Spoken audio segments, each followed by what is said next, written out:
Shalom, Bapak Ibu. Pokok bahasan saya berjudul Mesias yang mati, Mesias yang hidup selamanya, Bapak Ibu. Mesias ben Yosef yang menderita dan mati, serta Mesias bin Daud yang menang dan memerintah. Sekaligus penafsirannya di dalam terang Kristus ya. Keduanya itu di dalam rencana-rencana Allah ini. Bapak Ibu dan saudara-saudara yang terkasih di dalam Tuhan, di sepanjang sejarah iman, umat manusia sering bertanya, mengapa keselamatan harus melalui penderitaan? Mengapa kemuliaan harus melewati salib? Di dalam tradisi Yahudi, Bapak Ibu, muncul sebuah pemahaman yang mendalam dan penuh pergumulan tentang dua figur Mesias. Figur yang mana ini? Mesias bin Yosef dan Mesias bin Daud. Ben Daud. Yang satu datang untuk menderita, yang lain datang untuk memerintah. Yang satu mungkin mati, yang lain tidak mungkin mati, Bapak Ibu. Apakah ini dua Mesias, ataukah satu Mesias dengan dua wajah rencana Allah? Mari kita bahas ya. Mesias ben Yosef, Mesias yang terluka ini Bapak Ibu. Di dalam tradisi rabbinik, Talmud dan Midrash, Mesias bin Yosef itu digambarkan sebagai keturunan Yosef, ya, keturunan Yusuf. Seorang pemimpin yang berperang melawan kejahatan, menanggung penderitaan umat, dan bahkan mati di medan peperangan. Mengapa dinamai bin Yosef? Karena Yusuf di dalam kitab Kejadian adalah gambaran dari penderitaan, Bapak Ibu. Ia dikhianati oleh saudara-saudaranya, dijual dengan harga murah ya, difitnah, dipenjara tanpa salah. Namun penderitaannya menjadi jalan keselamatan bagi banyak orang itu. Memang kamu telah mereka-rekakan yang jahat terhadap aku, tetapi Allah telah mereka-rekakannya untuk kebaikan.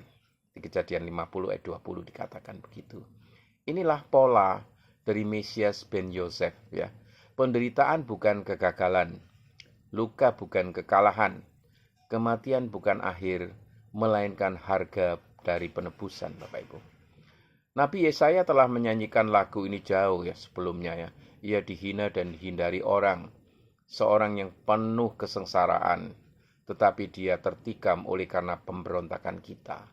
Di Yesaya 53 ayat 3 sampai 5 bisa dibaca Bapak Ibu. Mesias bin Yosef mungkin mati karena ia datang untuk menanggung dosa, dan dosa selalu menuntut kematian, Bapak Ibu. Nah, bagaimana dengan Mesias bin Daud? Mesias yang tidak mungkin mati ini. Berbeda dengan itu, Mesias bin Daud adalah Mesias kerajaan, Bapak Ibu. Keturunan Daud, raja yang dijanjikan. Memulihkan tahta, membawa damai, memerintah untuk selama-lamanya. Tentang dia, firman Tuhan berkata, tahtanya akan kokoh untuk selama-lamanya. Di 2 Samuel 7 ayat 16 Bapak Ibu. Pemerintahannya tidak akan berkesudahan. Di Yesaya 9 ayat 6 sampai 7 Bapak Ibu. Bagaimana mungkin Mesias bin Daud mati jika dia adalah raja kekal? Mazmur bersaksi Bapak Ibu, engkau adalah imam untuk selama-lamanya. Di Mazmur 110 ayat 4 ini. Mesias bin Daud tidak mungkin mati. Bukan karena ia tidak pernah menghadapi kematian, Bapak Ibu, tetapi karena kematian tidak bisa menahannya. Ini. Jadi, rahasia Allah. Bukan dua Mesias, tapi satu Mesias. Disinilah rahasia Allah yang tersembunyi selama berabad-abad disingkapkan, Bapak Ibu. Yesus Kristus bukan dua Mesias, tetapi satu Mesias dengan dua misi. Sebagai Mesias ben Yosef, ia datang pertama kali untuk menderita, disalibkan, dan mati. Sebagai Mesias ben Daud, ia bangkit, dimuliakan, dan memerintah untuk selama-lamanya, Bapak Ibu. Yesus mati, itu benar. Tetapi dia tidak tinggal mati, Bapak Ibu. Itu Injil. Kristus telah mati karena dosa-dosa kita. Dan ia telah dibangkitkan pada hari yang ketiga. Di 1 Korintus 15 ayat 3 dan 4 dijelaskan. Salib adalah wajah Mesias bin Yosef. Kebangkitan dan tahta adalah wajah Mesias bin Daud. Ini Bapak Ibu. Jadi salib ternyata Bapak Ibu bukan akhir, tetapi jalan ke tahta ini.